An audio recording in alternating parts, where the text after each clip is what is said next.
Take a moment right here, feeling like it's out gear. Running, running, no. Keep running.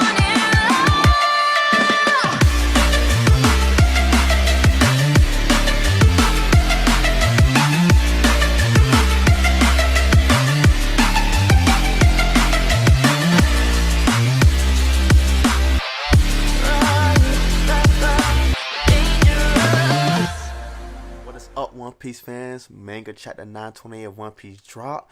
And just to get started, I was looking at the magazine front cover and I was saying, why does Deku have more decorations than Luffy? Like, I didn't like that whatsoever. And we also get more information on the VV card book. I guess it's 6 VV cards in total. I thought it was 4, but it's really 6. Gotta do my more research up on that. But I guess that the whole thing, the whole 6 data books is gonna be in one, and pretty soon gonna be selling it hopefully throughout the country, because I want to get my hands on this whole book with all the 6 values of VV card.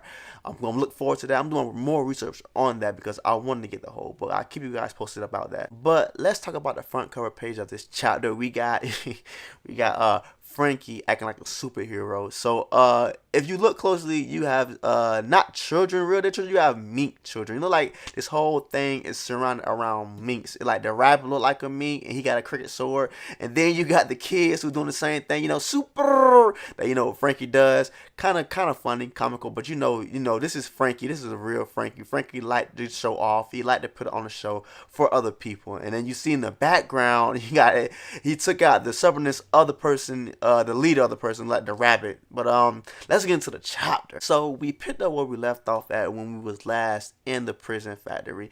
Luffy saving Grandpa Huyo. He's thanking him. Thank you so much, Luffy. Luffy's a kind person, even though this person is so weak. Luffy hates when you prey upon the weak people. But Luffy said, don't mention it. Here goes some meal exchange tickets, and Luffy gave him a lot of meal exchange tickets, and he was like, thank you.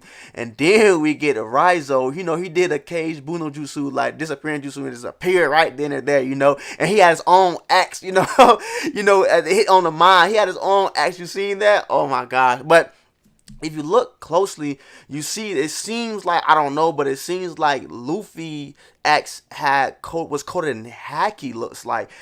From the previous chapters in the panels, we've seen that it's pure charcoal, no type of brightness on it. And this right here panel right here, when we talking to Raizo, you can see that it seems like it has like coated haki over it if you look closely at it. So Raizo appears and basically saying that he found out where the Seesaw handcuff key is at, and basically that it's also in a sea stone box, and it's heavily guarded. So he want Luffy to hang on tight real quick, because he got a plan and he will succeed. I'm pretty sure he will succeed for the plan.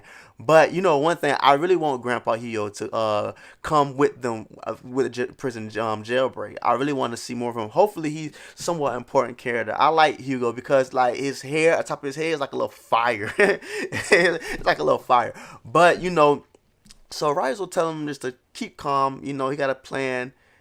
So just wait a little while longer. Luffy don't care. Luffy's having fun with Uses, so he's not really rushing nobody. Actually, it seems like Luffy having a good time. So then Caribou approaches Luffy, basically saying like, hey, well, I'm weak. I really can't really move around these sea stone handcuffs. They got modified to make him even more weaker. Some people might be surprised about, the people of Wano making the sea stones more weaker for people can move around in them, the devil fruit users. But we learned a couple chapters back from Basil that the sea stone handcuffs originated from Wano. They're really the only people that can refine to a small amount is the people of Wano. I definitely will make a separate video about the sea stone and its origins, because this is somewhat important. So be on the lookout for that, fans, because I will be doing that. But let's continue with the chapter. So we see that Caribou really want to join sides with Luffy, but Luffy not really having that. Luffy know he's a wicked, he's not a cool guy. But I feel that Caribou might be some important of this alliance. His swamp fruit is a very important fruit, and I'm pretty sure that it's a good fruit to have in an alliance if you really think about it. And like you said, he was a prisoner a long time anyway before Luffy, so he know quite a bit about the place. So If anything go bad with Razu's plan, Kyrie might be on the side and be like, well, you should go this way, and I know this way out through this. And trust me, these guards right here be on this guard at this certain time. So he knows a lot. So just Luffy should have thought about more about what he said. But Luffy's like, not smart. But Luffy wasn't really hearing that. But we got confirmation what Kiribu said. Basically, Luffy wanted Kiribu to join, Eustace. But he was like, nah, he got a bad rap sheet. You're really notorious right now. And his rap sheet ain't that good. Basically, his rap sheet saying that, he got his arm cut off by Big Bomb Subordinate. And he tailed it off, etc., etc. But, Eustace overheard it. And Eustace is like, no. That's what did not happen. Now, this arm right here got cut off by the red-haired pirates, okay?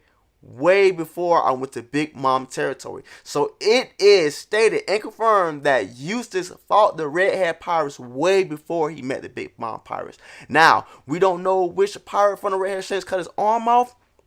I would speculate more likely Shanks. Maybe that's why he wanted to create an alliance with Babs and Apple, to get back Shanks. Because that's kind of embarrassing. You know how you get your arm cut off and you really had to flee. We know he had to flee. You can't beat Red Hair. Anyway, he's a god. But anyways, I feel like that's kind of embarrassment. So why don't we tag team against, Red Hair and take over Red Hair territories? That's basically why I think he wanted to, go after Red Hair while Luffy and Law was going after, Kaido. You feel me? That's pretty embarrassing. Though we got confirmation that's what happened. One of the red-haired Shank pirates cut off his arm, and then he went to Big Mom territory. So pretty early when he went to New World, he encountered Shanks of all people. Had an altercation with Shanks. Got an arm cut off, and then after that, started going through New World, causing havoc, and then ran to Big Mom.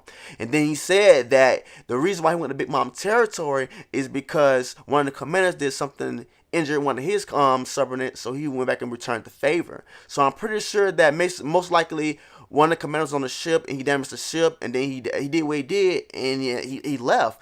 But then again, people gonna take this as an L, but I don't think it's taken as an L, because I feel like if Eustace did damage to one of the commanders, and he just did what he did, that's a W for Eustace. Just think about that for a second, because if Eustace did what he did, it's time to go. Okay. He damaged a commander. We don't know which commander he damaged. Probably Eustace weakened snacks before Yarouge got there. Maybe it could be. I don't know. But that could be one good thing of thinking about it, because we don't know how far it took from Eustace going to Big Mom territory, and then Yarouge coming, and trying to take over something or do something with Big Mom people. I don't know what he did, what his intentions was, but he took out one of the commanders. We don't know if Eustace weakened them before then. We don't know, but it could be the case. Just keep a big mind, open your mind up to it. But to move on with the chapter, we see that Eustace really want to take down, Kaido just as much as Luffy does. Well, Luffy want to open the borders, of Wano and make Wano peaceful again. But, Eustace want to take down, Kaido and be known for taking down Kaido, okay? So we finally get to see Kamurasaki. And she's pretty. She's pretty. But she ain't got nothing on Bow Hancock to me. But just to think about something real quick. Open your minds up. Now, later on in this chapter, we see that Momo was training, and Tomo was talking to him, and he basically saying that he didn't hear nothing from his sister Hiyori, and if she's still alive right now, she could be 26. So Oda linked that together. We seen the Kamurasaki, and then we seen Momo saying about his sister. So I'm thinking like that could be his sister. Most likely, I think 80% that could be his sister. Then we see Kayoshiro dozing, really guarding and taking care of her, if you would say. Okay, open your minds real quick. Now, we did see in Kiyoshiro when they was handing out the paper, and only people that know this, the paper that reads the swans and the the whole thing, is the people of Odin. And he knew it, and he had the crescent moon on his ankle. So, do you think Kayoshiro knows that is Hiyori and been protecting her all this time, all these 20 years? What you think about that? Leave me a comment below what you think about that, because I think that's spot on, to be real with you, because it makes so much sense. She became the beautiful woman in the world. She's well protected now. She is the Kamurasaki, the most highest prostitute in Wano. So she protected, and people are giving her money. So think about this also. People are giving her money. She really stealing it from her. It's bad. It's bad. It's really bad. But she could be taking everybody's money. People that want to assassinate her to free herself.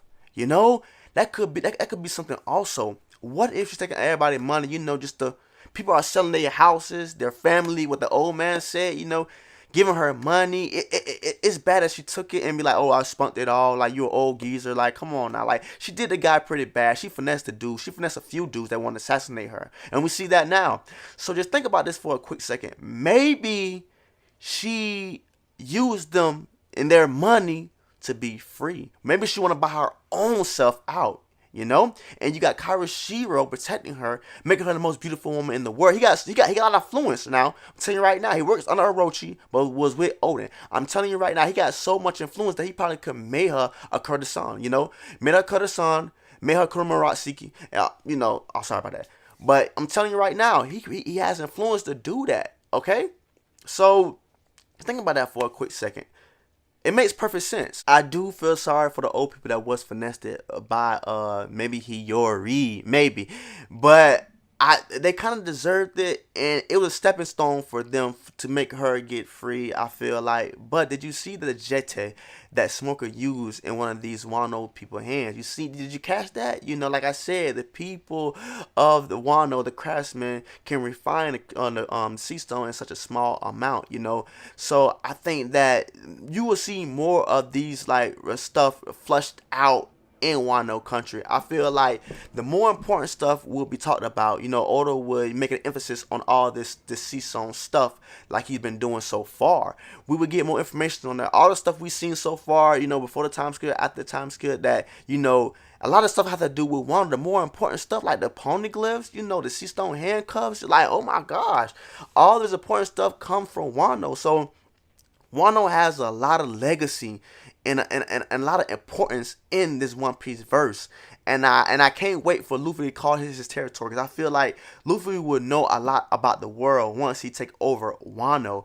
You know, Robin would know a lot also. So I'm looking forward, you know, to conquering of Wano in the end. I can't wait to the end of this arc. That's one gonna be the best chapters thus far, as the end of this arc. To know stuff about the Void Century, to know everything that the Wano has, the knowledge they have, and the reason why Kaido didn't want to open the borders. You know, this the reason why. I think Kaido wanted to get in these people's head. They weren't telling Kaido nothing at all. You know, so we got somebody like Luffy to come over, open the borders. You know, and they would show their knowledge, you know, to Luffy and his company. You know, Luffy would know so much going on going forward. Let's get into Momo. So you see, Momo is training, so this might be a setup for Momo later on in a battle. So we all know that we're not going to see Momo, you know, do like a 360-pound cannon like Zoro. We're not going to see that at all. But we might see, you know, the setup as in someone's being beat up, someone in the alliance, and then, you know, Momo might come in and slash somebody for a surprise attack, you know. So think about that for a minute.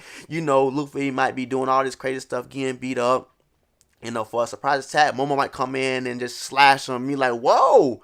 Like, and Luffy might go in with a gear fourth, you know, pound man, you know, snake man, you know, anything of that, something like that right there. So that's a setup for, you know, Momo. I'm pretty sure a good character development for Momo also. So be on the lookout for that right there. And I guess basically that's a chapter, you know, nice chapter. I give that a 8 out of 10.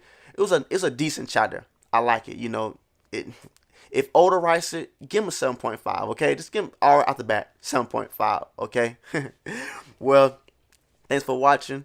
Like my video, you like my video. Subscribe to my channel to get more of me and more One Piece content. You know, I'm Monkey D. Cypher, and stay safe out there.